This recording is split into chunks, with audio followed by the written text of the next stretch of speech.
word will not only be understood, but their hearts will be touched, and as a result, their lives will be changed. Kaya salamat Panginoon sa inyong paayo. In Jesus' mighty name we pray. Next, Say, si Kuya.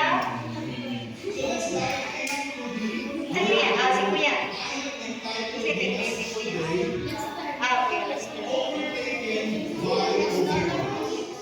Right? Overtaken by obedience. Now, overtaken.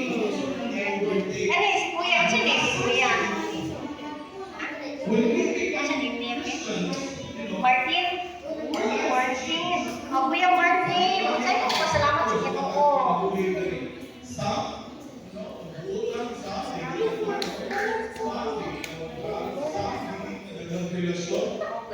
You are changed by the Lord. If you are going to give Si Ashley.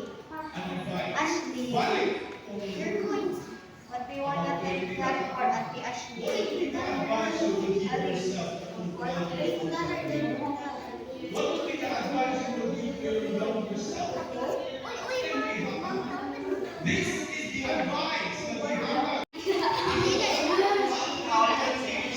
And then you wrote it down. Mauni ang mong ihatag ninyo. Mauni ang akong habilin ninyo. Mauni ang buhay.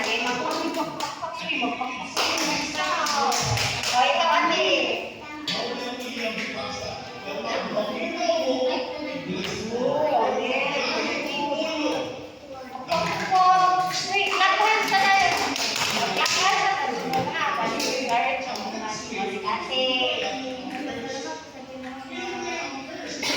Ang blessing, one time, ang curse, 3 times. Kung unsa ang blessing, times 3 ang curse mo, hindi ka mawala.